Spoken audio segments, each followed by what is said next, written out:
মাইনে তো ঢং মারাই, তার নাকি বিয়ের বয়স হয় নাই। এত বছর পাইল্লা বড় করছি আর পারম না হারামজাদের খাওয়াইতে, বিয়ে করব না, এতির বাপ করব। একটু সুন্দরী দেখে ভাব দেখাই যেন রাজপুত্র আইব ইনারে নিতে। মাহিম বউয়ের কথায় বিশ্রী একটা গালি দেয় রুহির উদ্দেশ্যে। তারপর বলে, কালি এরে বাড়ি থেকে বাইর করম, বাপের সম্পত্তিতে বাঘ বসাইতে আইলে লাথি মেরে ঠ্যাং ভাঙ্গা কবরে দিয়ে আসমু। রুহি সব কথা শুনতে পায়। চিৎকার করে কাঁদতে ইচ্ছে করছে। সজীবের মতো অমানুষকে কখনোই ও বিয়ে করতে পারবে না। তাছাড়া রুহি সুখের কথা চিন্তা না করে মাহিম ওর লাভের চিন্তা করছে। কতটা নিকৃষ্ট হলে একটা মেয়ের সাথে এরকম অন্যায় করতে পারে কেউ। বাবা মায়ের কথা মনে হতে ডুকরে কেঁদে ওঠে রুহি। ওরা বেঁচে থাকলে হয়তো ভাগ্যটা এমন হতো না। কেন এত তাড়াতাড়ি প্রিয় মানুষগুলো চলে যায়? পর মুহূর্তেই মাহিমের একটা কথা শুনে গা হাত পা হিম হয়ে যায় রুহির। কি বলছে এসব মাহিম? মুহূর্তেই গায়ের ব্যথাটা উধাও হয়ে গেল যেন। বদ্ধ মস্তিষ্কে নিউরনের টিটি শব্দ যেন রুহির কানে জোরালো ভাবে বাজছে। এখান থেকে পালানো দরকার, পালাতে হবে। কিন্তু কি করে? পালানোর কথা মাথায় আসতেই যেন শরীরে বল ফিরে এলো। ঘরের ভেতর কয়েকবার পাক খেলো রুহি। হঠাৎই জানালার দিকে নজর গেল। সেই ছোট্ট জানালা দিয়ে কষ্ট হলেও বাইরে বেরোনো যাবে। কেউ কিছু বুঝে ওঠার আগেই অতি সাবধানে সন্তর্পণে ক্লান্ত অসুস্থ শরীরটা নিয়ে বাইরে বেরিয়ে এলো রুহি। একটা ছোট্ট ব্যাগে নিয়ে নিল নিজের কিছু প্রিয় স্মৃতি। ছাড়তে হবে নিজের বাসস্থান, নিজের গ্রাম, নিজের অস্তিত্ব। রুহি দৌড় লাগালো গ্রামের মেঠো পথ ধরে। অন্ধকারে কুয়াশার ভিতর নিমিশে হারিয়ে গেল রক্তমাখা রুহির অবয়ব। রেল স্টেশনে পৌঁছে ভাগ্যক্রমে একটা ট্রেন পেয়ে গেল রুহি। কোনো কিছুই বিবেচনা না করেই একটা কামরাতে উঠে গেল রুহি। গুটিসুটি মেরে একটা সিটে বসে পড়ল। হুইসেল দিয়ে ট্রেন একটু দুলে উঠল। ট্রেন চলতে শুরু করার একটু পরে রুহি ঘুমিয়ে পড়ল। জানে না পরবর্তী গন্তব্য কোথায়, ভবিষ্যৎ কি। বেশ কিছুক্ষণ পর ঘুমন্ত রুহি লাফিয়ে উঠল। চমকে সামনে তাকাতেই সুদর্শন একটা যুবককে দেখতে পেল। এক্সকিউজ মি ম্যাম, আপনার কপাল দিয়ে রক্ত পড়ছে। রুহির হাত কপালে ঠেকল। আঙ্গুলে কিছুটা রক্ত লেগে গেল। মাথা ঘুরে উঠল ওর। সামনে বসে থাকা ছেলেটা বলল, হাত সরান, আমি দেখছি। আপনি কি ডাক্তার? এই প্রথম রুহি অচেনা যুবকটির সাথে কথা বলল। রুহির কথা শুনে ছেলেটি হেসে বলল, ডাক্তার হলে কি করবেন? ডাক্তার না হলে আমি দেখবো না। কেন, ডাক্তারে কি খুব স্পাইসি হয়? হুম। তাহলে তো আপনি আমাকে খেয়ে নেবেন, তাই না? রুহি ভ্রুকুচকে বলল, আপনি সত্যিই ডাক্তার? আপাতত বলছি না, শেষে দেখা যাবে আপনি আমাকে গিলে নিয়েছেন। রুহি মুখ কালো করে বলল। আমি রাক্ষসী নই। বলতেই মাথা ব্যথায় অদ্ভুতভাবে ছটফট করতে লাগলো। হঠাৎ এরকম করাতে ছেলেটি অবাক হয়ে গেল। তারপর রুহিকে ডাকলো। বেশ, আপনার কি হয়েছে? এরকম করছেন কেন? রুহি ঠিকঠাক হয়ে বসলো। গম্ভীর গলায় বলল, কিছু না। আপনাকে কেউ মেরেছে? এইভাবে কপাল কাটল কিভাবে? রুহির ভাবান্তর হলো না। এক দৃষ্টিতে হাঁ করে ছেলেটার দিকে তাকিয়ে রইল। এরকম সুন্দর কোনো মানুষ হয়? সাক্ষাৎ রাজপুত্র। রুহি কি প্রেমে পড়ে গেল নাকি ছেলেটার? রুহিকে এভাবে তাকিয়ে থাকতে দেখে ছেলেটা হেসে ফেলল। আপনি কি আমার প্রেমে পড়ে গিয়েছেন মিস রক্তজবা? হ্যাঁ, আমি বিভোর। বিভোর কিভাবে রুহির মনের কথা টের পেল? আশ্চর্য, লোকটা কি মনের কথা শুনতে পায় নাকি? রুহি যে প্রেমে পড়ার কথা ভাবছে এটাও কি জেনে গিয়েছে? ছি, কি লজ্জা! প্রথম দেখায় এভাবে কেউ প্রেমে পড়ে নাকি? বিভোর ছেলেটা না আবার ওকে নির্লজ্জ ভাবে। কিন্তু বিভোর, এটা আবার কেমন নাম? ছেলেটা কি কোনো হিরো? হিরোদেরই এরকম নাম মানায়। অবশ্য ছেলেটা দেখতে হিরোদের চেয়ে কোনো অংশে কম নয়। বিভোর নামের অর্থ কি? জানি না, কেন? জানার ইচ্ছে কখনো হয়নি, আর জেনেই বা কি হবে? আপনার নামটা সুন্দর। আপনার নাম কি? রুহি ভাবল নিজের নাম বলাটা কতটুকু যুক্তিযুক্ত। তার ভাই যদি কোনোভাবে ওর খোঁজ করে তাহলে খুব সহজেই পেয়ে যাবে। তবে কোন নামটা বলবে? বাবা মা যে নামে ওকে ডাকতো সেই নাম? ওটাই ভালো। চট করে কেউ ওকে চিনতে পারবে না। আমার নাম রুহানি। বিভোর নিচের ঠোঁটে চিমটি কেটে আনমনে বলে, রুহানি। বাহ, ইন্টারেস্টিং নেম। তারপর আর কিছুই কথা হলো না দুজনের মধ্যে। রুহি প্রাণপণে ওর নামটা ভুলতে চাইছে। ভাবছে ও শুধু রুহানি। হ্যাঁ, রুহানি, বাবা মায়ের আদরের মেয়ে রুহানি। বিভোরের দেওয়া তুলোতে রুহির ঠোঁট আর কপালের রক্ত আর গড়াচ্ছে না। মলিন মুখটাতে চিন্তার ছাপ। ট্রেন কোথায় যাচ্ছে জানে না রুহি। কামরাটাতেও মানুষ নেই বলতে গেলে, পুরোটাই খালি। বিভোর আর রুহি ছাড়াও 4-5 জন যাত্রী পেছনের দিকে আছেন। ওকে আনমনা হয়ে থাকতে দেখে বিভোর হালকা কেশে জিজ্ঞাসা করলো, আপনি কি কোনো কিছু নিয়ে চিন্তিত মিস রক্তজবা? রুহি ঘাড় ঘুরিয়ে বিভোরের দিকে তাকিয়ে বলল, রক্ত জবা মানে? আমি কি জবা ফুল? আপনাকে দেখে আমার রক্তজবার কথাই মনে হচ্ছে। কেন? এমনটা কেন হচ্ছে? কারণ আপনি দেখতে খুবই অন্যরকম, যেমন? একটু অদ্ভুত, বিস্ময়কর। রুহি চোখগুলো বন্ধ করে রাগ নিয়ন্ত্রণ করলো। ওকে কেউ অদ্ভুত বলুক তাও চায় না। বিভোরকে ঠাস করে থাপ্পড় দিতে ইচ্ছা করছে, কিন্তু অত সুন্দর গালে চড় থাপ্পড় মানাবে না। রাজপুত্রদের মার খেতে নেই, দিতেও নেই। এটা ঘোরতর অন্যায়। সুদর্শন যুবকরা হাজারো দোষ করার পরেও এই একটা কারণে মাঝে মধ্যেই বেঁচে যায়। আচ্ছা, আপনি যাচ্ছেন কোথায়? আমি? তো এখানে আর কেউ আছে নাকি? রুহি ঢোক গিলল। বলবেটা কি এখন? কিছুক্ষণ গাইগুই করে বলল। ট্রেনটা যাচ্ছে কোথায়? বিভোর অবাক হয়ে বলল। মানে আপনি জানেন না আপনি কোথায় যাবেন? আশ্চর্য, আপনার সেন্স অফ হিউমার কি ডিসেবল হয়ে গিয়েছে নাকি? আসলে বিভোর রেগে বলল। আপনি বোধহয় বাড়ি থেকে পালিয়ে এসেছেন, সেজন্য এতক্ষণ পরখ করে দেখছিলাম। কেমন চোর চোর ভাব টের পাওয়া যাচ্ছিল। রুহি মাথা নিচু করে রইল। বিভোর কিভাবে রাখতে দেখে মনে মনে প্রমাদ গুনল। বিভোর চেঁচিয়ে বলল। আমার কথাই ঠিক। এইভাবে মাথাটা ফাটিয়ে কোথা থেকে এসেছেন আপনি? রুহি ফুপিয়ে কেঁদে উঠল। নোনা জলে ওর গাল ভেসে গেল। আমাকে ওরা খুব মেরেছে, আমি বাড়ি থেকে পালিয়ে এসেছি। বিভোর রুহির কথা শুনে খুব অবাক হলো। বোতলের ক্যাপ খুলে ওর হাতে দিয়ে বলল। পানিটুকু খেয়ে নিন। রুহি পুরোটাই ঢকঢক করে খেলো। বিভোর বলল। কারণটা জানতে পারি? অবশ্য আপনার অসুবিধা হলে না বলাই ভালো। আমাকে জোর করে একটা মাতাল ছেলের সাথে বিয়ে দিতে চাচ্ছিল ওরা। বয়স কত আপনার? আজ 18 হলো। বিভোর বিস্ময় নিয়ে বলল। আজ তোমার জন্মদিন? তুমি তো খুবই ছোট। আমি কেন আপনি আপনি করছি? Shit man. কিন্তু তোমার কথাবার্তায় ম্যাচুরিটি এসে গিয়েছে। আমি তো ভেবেছি বড়ই হবে। রুহি মনে মনে বলল। কচু এসছে, সুযোগ পেলে তোর জীবন তেনা তেনা বানিয়ে দিব। কিন্তু ফোপাতে ফোপাতে মুখ ফুটে বলল।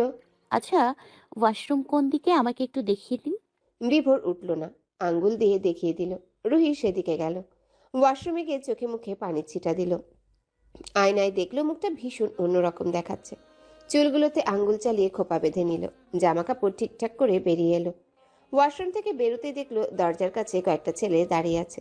রুহিকে দেখে হাসাহাসি শুরু করলো। বিশ্রী ইশারা করছে।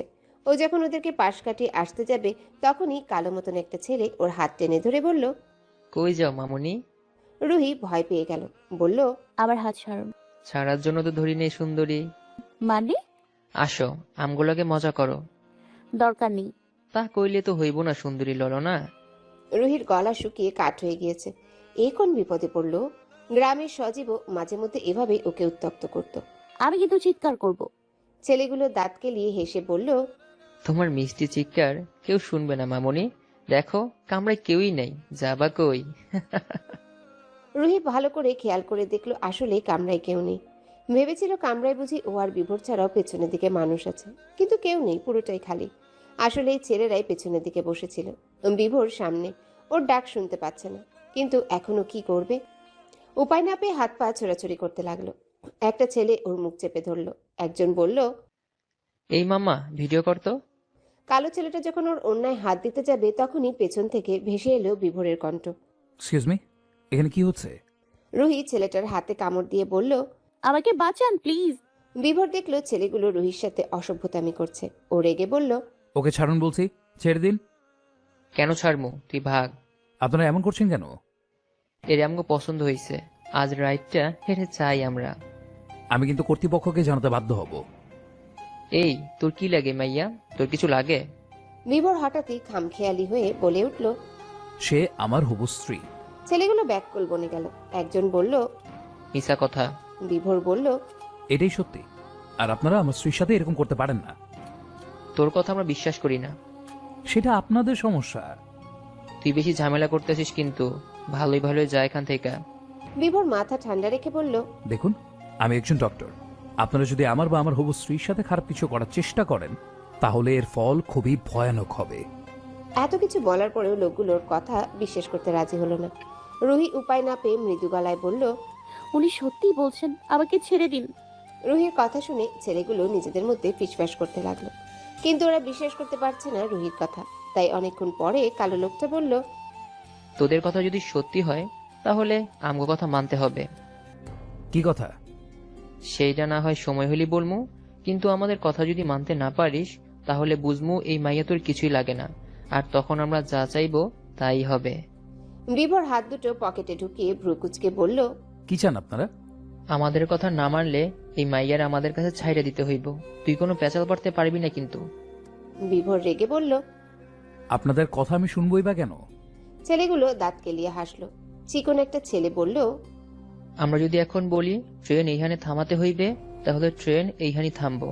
আমাদের এতই ক্ষমতা আছে। তাই নাকি? হ্যাঁ। বিভোর চিন্তায় পড়ে গেল। একজন সচেতন নাগরিক এবং বিবেকবান ছেলে হয়ে কিছুতেই ওই রক্তচাবার ন্যায় মেয়েটাকে ওদের মতো পশুর হাতে তুলে দিতে পারবে না। আর ও একা এতগুলো ছেলের সঙ্গে পারবে না, কারণ ওরা 9 জনের দল। আর মেয়েটাকে দেখে মনে হচ্ছে খুব ভয় পাচ্ছে। এই অবস্থায় ওকে ছেড়ে ঝামেলাহীনভাবে বিভোর বসে থাকতে পারবে না। তাছাড়া মেয়েটাও সাহায্য চেয়েছে। একটা অদ্ভুত অধিকারবোধ কাজ করছে মেয়েটার প্রতি। তাই শেষমেশ ছেলেগুলোর কথায় রাজি হতেই হলো। পরের স্টেশনে ট্রেন থামতে ছেলেগুলো বিভোর আর রুহিকে নামতে বলল। ও অবাক হয়ে বলল, এখানে নামবো মানে? এমন তো কোনো কথা ছিল না। নামতে কইছি নাম। রুহি কালো লোকটার ধমক শুনে ভয় পেয়ে বিভোরের হাত আঁকড়ে ধরল। ব্যথায় কুকিয়ে উঠল বিভোর। হাতের দিকে তাকিয়ে দেখে রুহির নখ ও মাংসের ভিতর ঢুকে গিয়েছে, রক্ত বেরিয়ে গিয়েছে। রাগীর চোখে রুহির দিকে তাকালো, কিন্তু মেয়েটার অসহায় মুখখানা দেখে বেশিক্ষণ রাগ ধরে রাখতে পারল না। ওর হাত ধরে নেমে এলো প্ল্যাটফর্মে। রুহির কাঁধে ওর ছোট্ট স্কুলের ব্যাগ আর বিভোরের কাঁধে ব্যাকপ্যাক। ছেলেগুলো চারিদিক থেকে ঘিরে রেখেছে ওদের। এভাবেই হাঁটতে লাগলো ওদের নিয়ে। কালো ছেলেটার নাম আবির। সেই বোধহয় এই গ্যাংয়ের লিডার। বয়স 30-এর কাছাকাছি হবে। সে কিছু সময় পরপর দলের ছেলেগুলোকে ধমকাচ্ছে। একজনকে বলল, ওই সালেক দেখতো, ওই কুজুবুরু হুজুর মসজিদে আসেনি? সালেক নামের ছেলেটা বলল, এত রাইতে মসজিদে থাইকেন না হুজুর। বুইরারে এখন কই পামু? চিকন ছেলেটার নাম আপন। সে বেশ উৎসাহ নিয়ে বলল। ওনার বাড়িতে পাইবা ভাই। আবির ছেলেটা বলল, তাহলে বুইরারে ফোন দিয়া কইয়া দে আমরা 2টা মাইয়া পোলা নিয়ে আসতেছি, সবকিছু যেন রেডি রাহে। সালেক বলল, এত রাইতে কেমনে কি? যেমন পেটে খাওন দে অমনি করব, তুই চুপ কর। আপন ফোন লাগালো হুজুরকে। একটু দূরে গিয়ে কথা বলায় কি বলছে কিছুই বুঝতে পারছে না বিভোর। তবে ওদেরকে নিয়ে কথা হচ্ছে বেশ বুঝতে পারছে। কি মতলব আসছে ওরা কে জানে। হুট করে বউ না বলে বোন বললেই পারত, তাহলে কোনো ভয় ছিল না। কিন্তু কেন যেন বউ কথাটাই মনে আসলো প্রথমে। মেয়েটার দিকে তাকালো বিভোর। মুখ চোখ রক্তশূন্য, খোলা বাতাসে চুল উঠছে, গালগুলো টমেটোর মতো লাল, ঠোঁট দুটো কাঁপছে। বিভোরের হাত শক্ত করে ধরে রেখেছে। বেশ ভয় পেয়ে আছে বোঝাই যাচ্ছে। মৃদু হাসলেও একটা চিন্তার রেখা বিভোরের মস্তিষ্কে জেঁকে বসলো। রুহির মতো ভীতু একটা মেয়ে যে বাড়ি থেকে পালিয়ে আসতে পারে সেটার নিজেরই বিশ্বাস হচ্ছে না। আবার কতগুলো ছেলের মাঝেও একটা মেয়ে। এখন যদি কোনো বিপদে পড়ে তাহলে কি হবে? চিন্তায় অস্থির রুহি ঘামতে শুরু করলো। বুঝতে পারছে এভাবে বাড়ি থেকে পালিয়ে আসাটা মোটেও ঠিক হয়নি, কিন্তু এটা ছাড়া আর কোনো উপায় ছিল না রুহির। ওদিকে গলা ছেড়ে জোরে সোরে গান গাইছে আবির। কালো হলেও গলায় সুর আছে বেশ, কিন্তু স্বভাবটাই বেপরোয়া খারাপ। দীর্ঘ 1 ঘন্টা যাবৎ হুজুরের বাড়িতে বসে আছে বিভোররা। বুঝতে পারছেন এই হুজুর দিয়ে কি করাতে চায় আবিরের লোকেরা। হুজুরের নাম রশিদ শেখ। তার দোতলা বাড়িটা বেশ সুন্দর, কিন্তু এই গণ্ডগ্রামে একটা হুজুরের এত বড় বাড়ি কিভাবে থাকতে পারে সেটা ভেবে বিভোর অবাক। হুজুর কোনো একটা কাজে বাজারে গিয়েছে। রাত 10টায় বাজারে কোনো কাজ থাকতে পারে ভেবে পাচ্ছে না ও। আবিরের লোকদের কথা শুনে বোঝা যাচ্ছে ওদের খুব পরিচিত এই হুজুর। ইতিমধ্যেই হুজুরের নাতি ওদেরকে চা নাস্তা কোকাকোলা দিয়ে আপ্যায়ন করেছেন। চায়ের সঙ্গে কোকাকোলাটা মিশিয়ে খাচ্ছে আবির। স্বাস্থ্য সম্পর্কে অসচেতন আবিরকে এভাবে খেতে দেখে বিভোর চেঁচিয়ে বলল, এটা আপনি কি করছেন? এভাবে খাওয়া স্বাস্থ্যের জন্য ভালো নয়। বিরক্ত হয়ে আবির বলল, তোর স্বাস্থ্যের গুলি মারি। বাসমি কয়দিন, এত স্বাস্থ্য দিয়া হইব কি? কিন্তু এটা তো ক্ষতিকর। বিভোর রুহির দিকে তাকালো। মেয়েটা ঘুমিয়ে কাঁদা। বিভোরের কাঁধে মাথা রেখে এমনভাবে ঘুমোচ্ছে যেন সত্যি রুহি বিভোরের হবু বউ। কতটা বিশ্বাস করেছে মেয়েটা ওকে ভেবেই বিস্মিত হলো বিভোর। তখনই আবির একটা সিগারেট ধরালো। বিভোরের ইচ্ছে করছে ওকে লাথি মেরে ফেলে দিতে, কিন্তু ইচ্ছে থাকলেও এটা করতে পারবে না, কারণ রুহির না কোনো